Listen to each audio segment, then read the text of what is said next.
Oh, I won't. Yeah, this, after this last piece of paper, I don't know if they want me to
Yeah.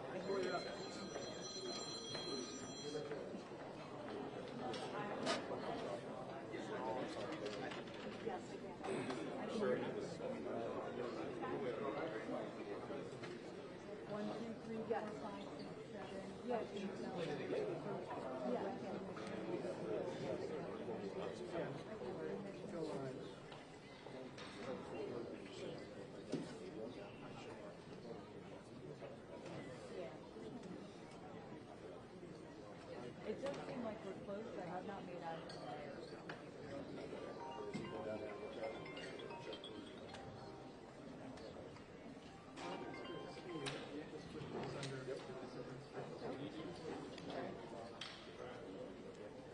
Probably been up since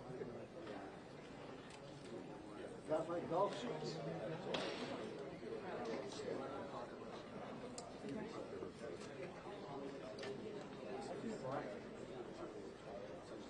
I did.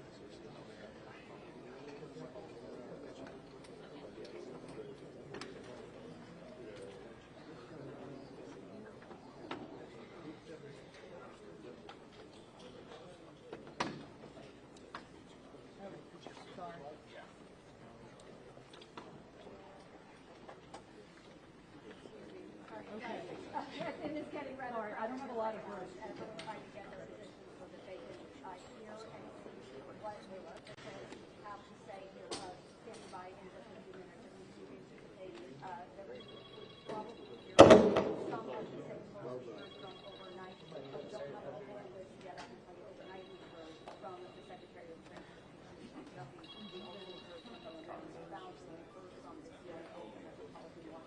We also heard from the Metropolitan Washington Fire Chief John Donnelly. We knew that American Airline officials were on their way here to Kingdom in time for the summit coming up. Yeah, this pressure happened in and earlier today. We heard from the Washington State Capitol region about just how they plan to search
Heads up.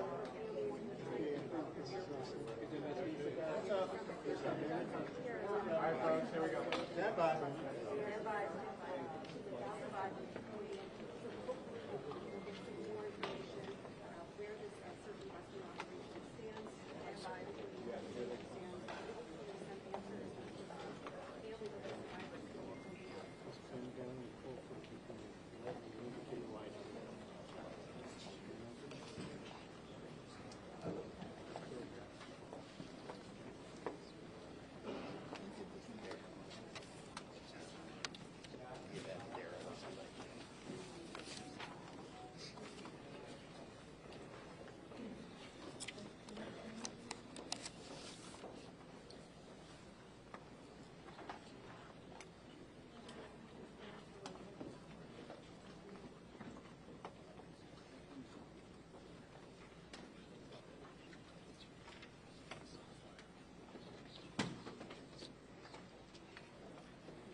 Good morning. I'm Muriel Bowser. I'm the mayor of Washington, D.C. We are here at Reagan National Airport to provide an update on the tragic events of last night. I'm joined by U.S. Transportation Secretary Sean Duffy, D.C. Fire and EMS Chief John Donnelly, American Airlines CEO Robert Eisen, the Metropolitan Washington Airports Authority CEO Jack Carter, United States Senator Mark Warner, United States Senator Tim Kaine, U.S. Representative Don Beyer, as well as the Chief of the Metropolitan Police Department, Pamela Smith. And we are joined by first responders from across the Metropolitan Washington region. I speak for all of us when I say, and certainly all Washingtonians, how very sad we are for American Airlines, for the United States Department of Defense, and for all Americans for the loss of life that happened with the collision of these aircrafts. We know that includes families from across our region as well as in Kansas and across the country. This morning we all share in a profound sense of grief. I do want to thank the first responders who acted quickly last night, who ran towards danger, went into a very frigid river, and have worked throughout the night. Chief Donnelly last night's briefing that we have a strong mutual aid agreement in our region, and those teams have worked together throughout the night in really tough and heartbreaking conditions, and we should all thank them for their heroic efforts. So we'll have several updates today. I'm first going to turn to the Secretary of Transportation, Sean Duffy, and then you will hear directly from Chief John Donnelly with a situational update. Thank you, Mayor. Again, Sean Duffy here, Secretary of Transportation. We wish we were gathering for different purposes today. I just want to let you know that the Department of Transportation, the FAA, along with the White House, President Trump, local, state, and federal partners, all working together on this incident in unison. I couldn't be prouder of this team that's been assembled, working tirelessly. Mayor, I want to thank you specifically for your work. A few details I'd like to give all of you, and some of you reported this, but last night, if you live in the D.C. area, you would know that this was a clear night last night. The helicopter was in a standard pattern. If you live in the D.C. area, you'll see helicopters up and down the river. This flight pattern is seen oftentimes when you live in D.C. This was a standard flight pattern last night as well. The American Airline flight coming into land was in a standard flight pattern as it was coming into DCA. So this was not unusual with a military aircraft flying the river and aircraft landing at DCA. And again, if you live in the area, you'll see that frequently with those two aircraft working together. As many of you have reported, we have located the two aircrafts. The fuselage of the American Airline plane was inverted. It's been located in 3 different sections. It's in about waist-deep water, so that recovery is going to go on today as that recovery takes place of the fuselage of the aircraft. NTSB is going to start to analyze that aircraft, partner with the FAA with all of the information we have to get the best results possible for the American people. I would just say that safety is our expectation. Everyone who flies in American skies expects that we fly safely, that when you depart an airport, you get to your destination. That didn't happen last night. And I know that President Trump, his administration, the FAA, the DOT, we will not rest until we have answers for the families and for the flying public. You should be assured that when you fly, you're safe. Thank you.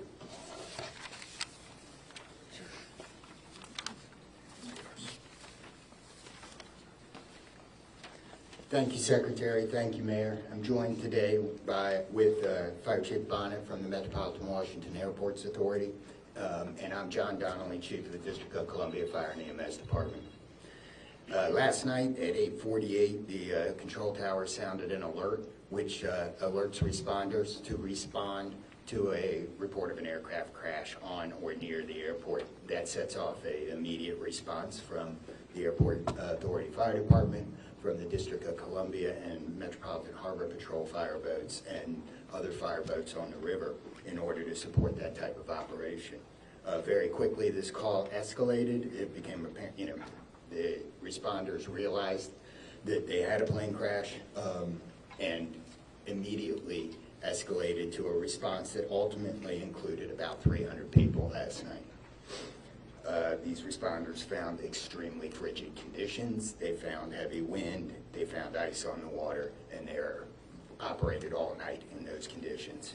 I'd like to take a moment to acknowledge the agencies that responded in addition to DC Fire and EMS and the Metropolitan Washington Airports Authority. Montgomery County Fire Department, the Prince George's County Fire Department, the Charles County Fire Department, the Baltimore County Police Department, the Anne Arundel County Fire Department, the Alexandria Fire Department, the Arlington County Fire Department, the Fairfax Fire Department, the Prince William Fire Department, the Baltimore City Police Department, the Maryland State Police, the Maryland Natural Resources Police, the Department of Defense, the Joint Base in Bowling Fire Department and the staff there, the U.S. Army, the U.S. Coast Guard, the United States Park Police, the Metropolitan Police Department, the FBI, and the NTSB. Despite all those efforts, we are now at a point where we are switching from a rescue operation to a recovery operation. At this point, we don't believe there are any survivors from this accident, and we have recovered 27 people from the plane and 1 from the helicopter. The District Office of the Medical Examiner has lead on reuniting these bodies and these people with their loved ones, and we will continue to work to find all the bodies and collect them and reunite them with their loved ones. We should also acknowledge that the Virginia Medical Examiner and the Army Medical Examiner are involved in this operation and a very important part of getting people identified. So.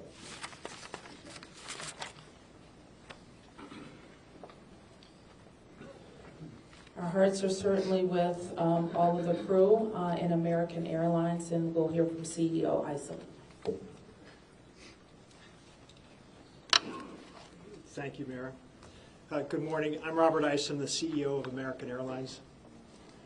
I want to express my sincere condolences for the accident that happened at DCA last night. We're absolutely heartbroken for the family and loved ones of the passengers and crew members, and also for those that were on the military aircraft. Our focus right now is doing everything that we can to support all of those involved and also the PSA Airlines team. This is devastating. We are all hurting incredibly. We urge any family and friends looking for information about their loved ones to call our designated helpline, and that's at 1-800-679-8215, 1-800-679-8215. And here's what I can share at this early stage. American Eagle Flight 5342, operated by PSA Airlines, traveling from Wichita, Kansas to Reagan National Airport, was involved in an accident just before 9 p.m. local time on final approach into Reagan National. It collided with a military aircraft on an otherwise normal approach.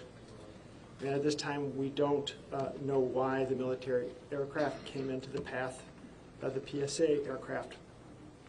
Flight 5342, a CRJ 700, was under the command of 4 crew members. They carried 60 passengers, as you know, for a total of 64 people on board. In addition to local resources already here in D.C., American Airlines has activated our care team, and that's a group of specialists that are trained to support these types of responses. These team members are on site or arriving soon. And additionally, we have members of our GO team that are on ground here in D.C., and they're being deployed with resources to do everything that we can to take care of the needs of the families and the loved ones of the passengers and crew members. And that is our sole focus. And we're so grateful for the first responders. They've been working through the night, courageous efforts. And we're actively working with local, state, and federal authorities on emergency response efforts and closely coordinating with PSA Airlines as they cooperate fully with the NTSB on the investigation. I know that there are many questions. At this early stage, I just won't be able to answer many, but we'll provide additional information as it comes. Thank you.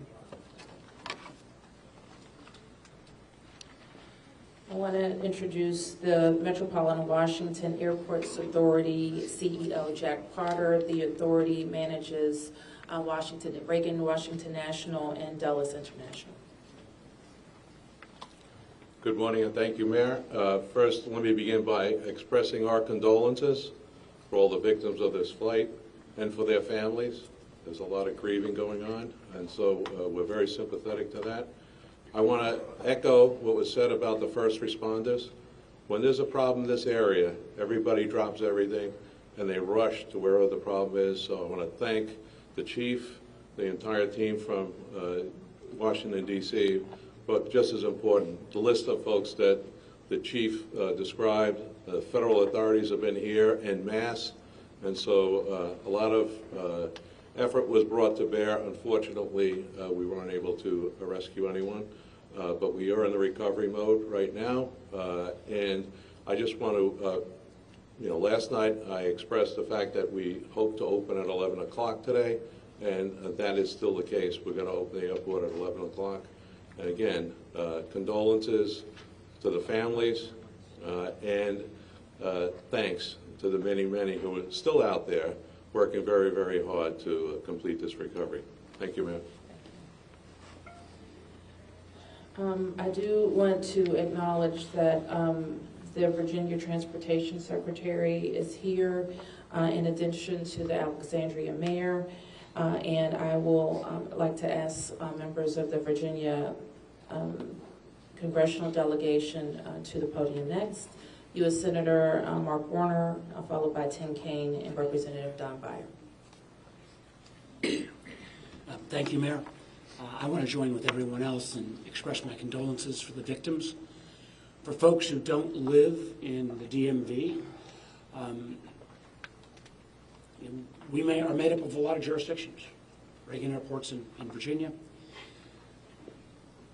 Across the river we have Maryland, obviously the district, but as been indicated by the chief, when tragedy happens, all those distinctions between the various jurisdictions and our federal partners all disappear.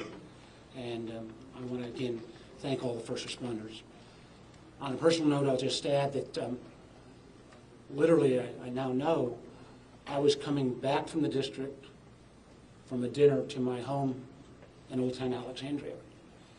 And while I did not see the collision, I wondered, I'd never seen this many red lights streaming towards the airport and across the river in Maryland about this time. My phone started blowing up and I realized that this accident had taken place. There'll be a time to figure out, I know NTSB will have a briefing later in the day, but to the victims, our condolences. To the first responders, our thanks. Sorrow, thanks, and questions. So sorrow, as all have expressed, to the crew, to the passengers, to the soldiers, to their families, to their friends, to their loved ones, to people who are still trying to get information and unsure whether their loved ones have been lost.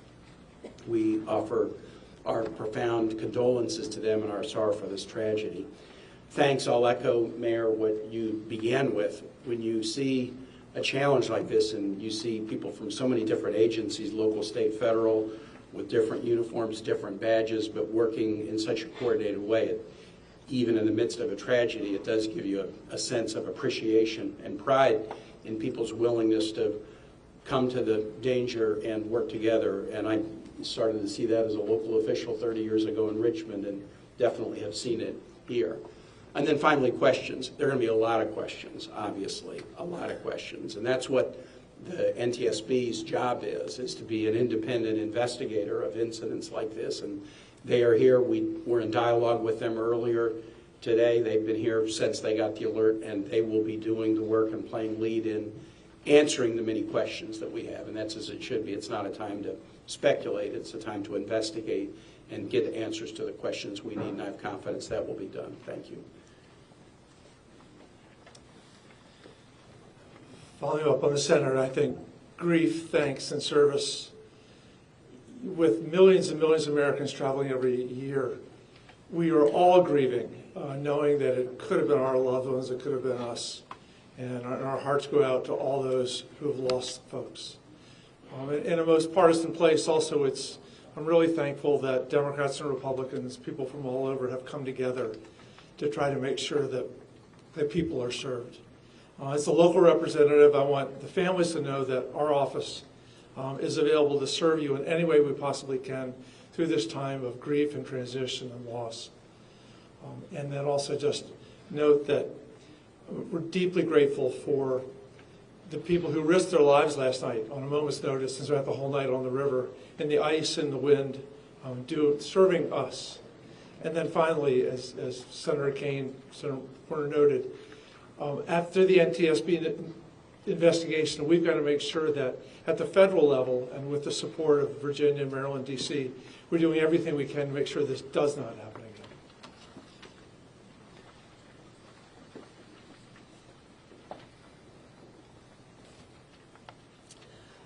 So with that, it's been said already that the National Transportation Safety Board becomes the lead agency in the investigation.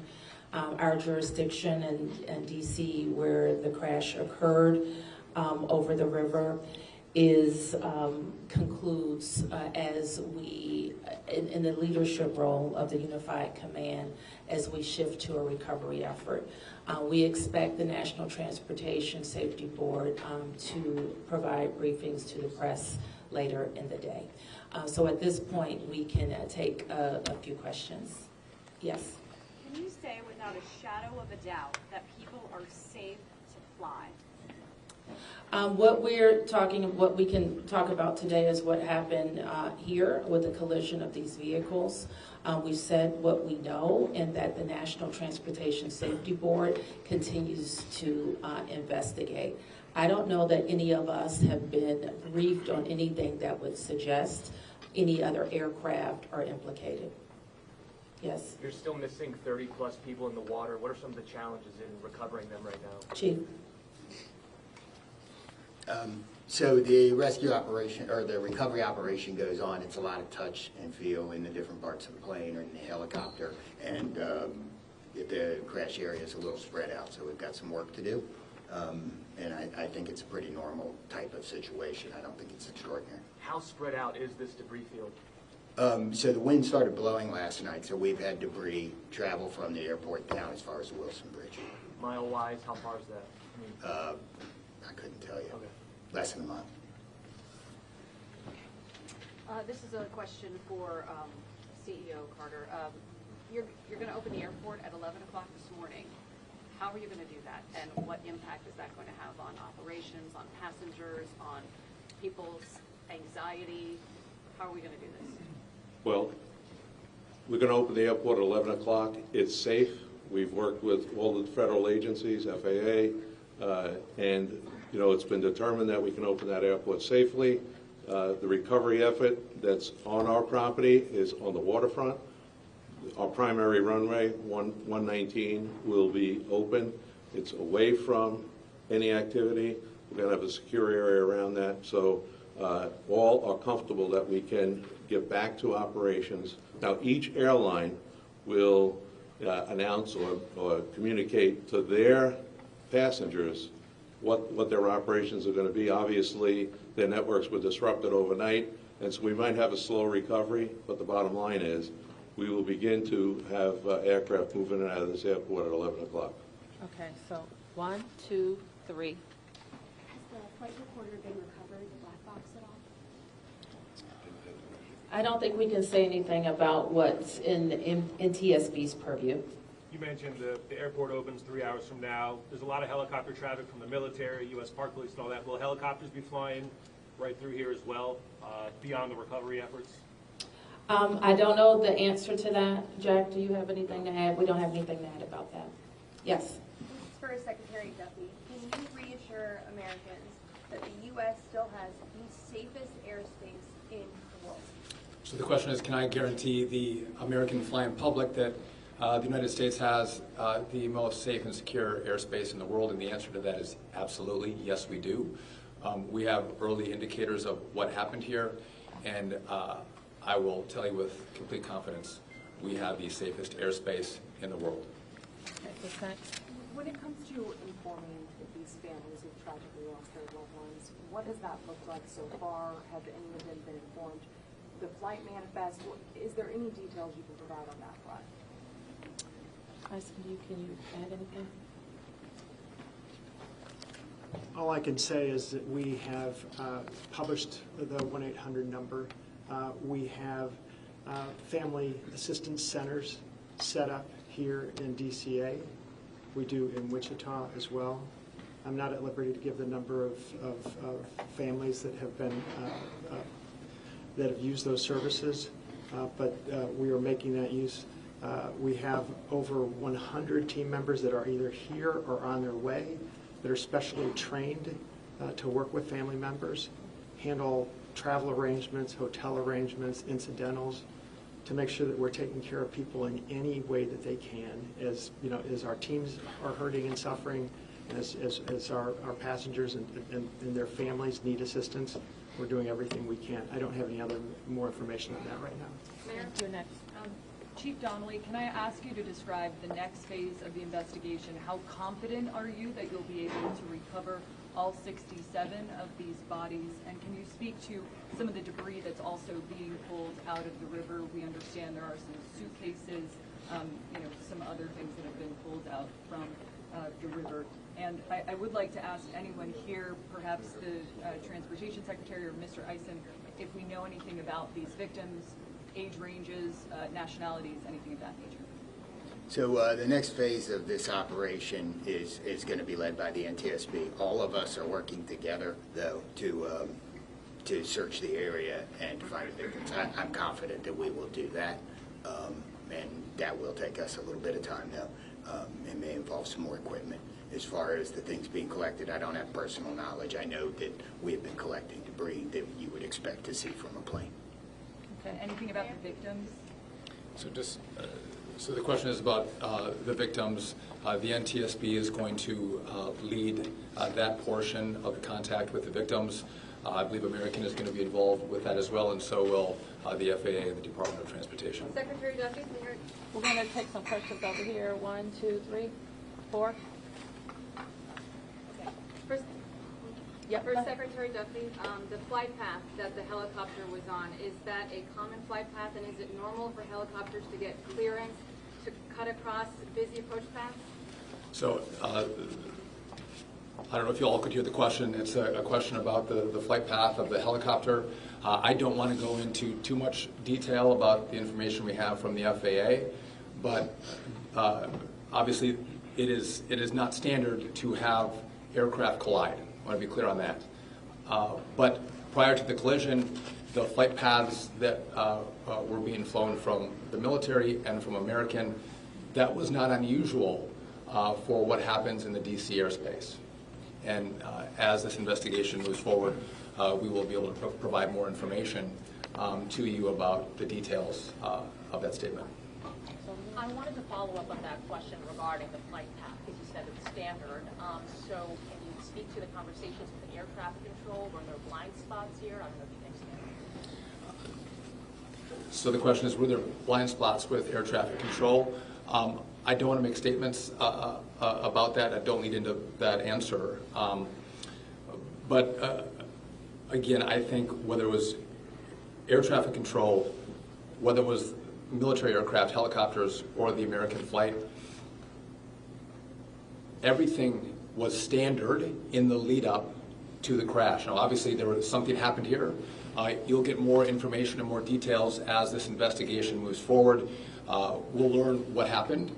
But again, those who live in the DC area, we see military helicopters fly up and down the river. It's a standard path that they fly. They're used to aircraft landing at DCA.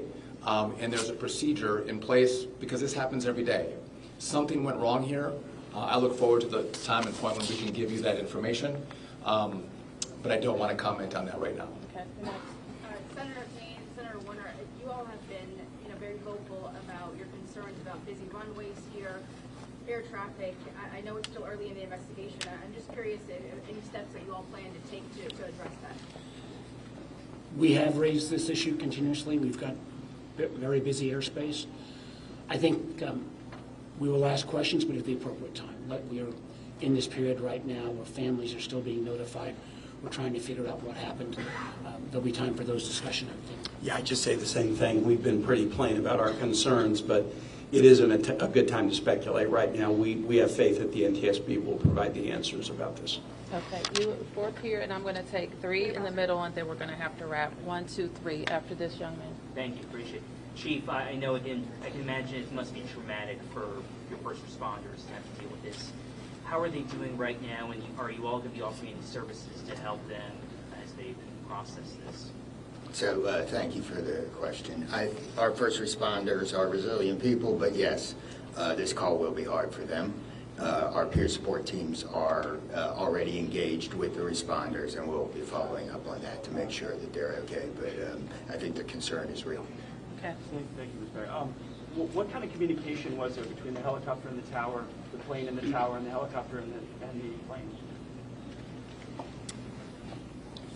I don't want to say too much on the communication between the helicopter and the tower and the airline and the tower, but I will say this: there was communication. It was I would say standard communication. So there was not a breakdown, if that's your question, in communication between the military helicopter and the American airline flight. There was communication between the aircraft and the tower. Was the plane aware there was a helicopter in the area?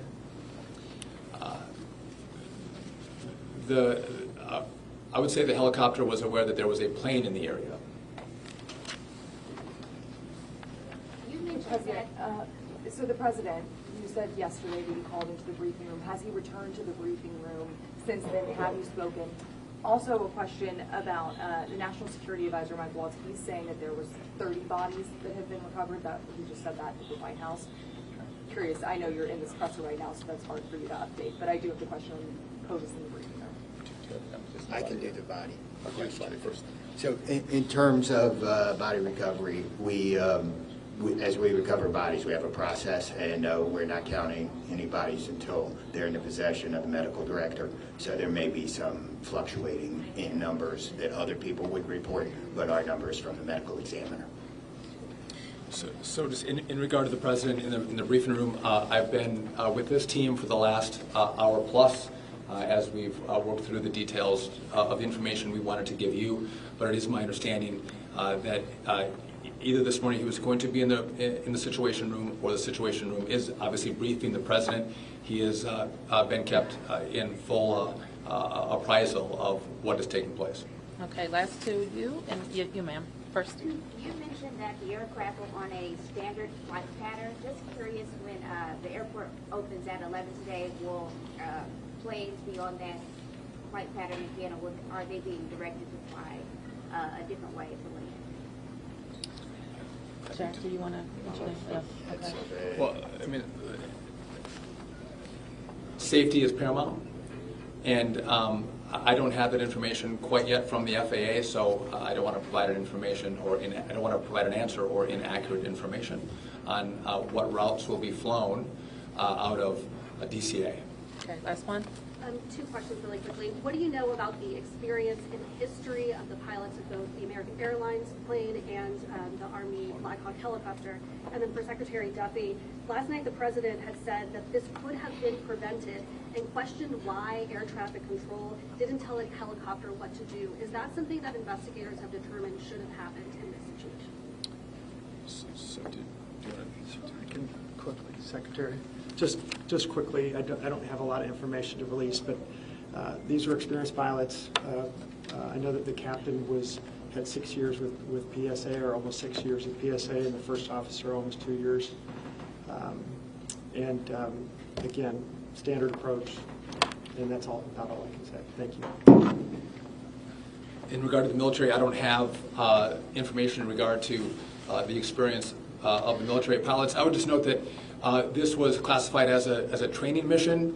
Sometimes people could think that a training mission is someone who is inexperienced in the cockpit. We call these missions that are flown in the DC area, as our pilots are getting hours in experience, training missions. So don't read into that we had how many hours the pilots on the military aircraft had. And you had another question for me that was? Last night the President had said that this could be prevented, and also that air traffic control, questioning why they may not have communicated with the helicopter telling them what to do. So we are going to wait for all the information to come in from this vantage point, but to back up what the President said, what I've seen so far, do I think this was preventable? Absolutely. Thank you. Thank you. Is there an acting FAA director? Thank you, everyone.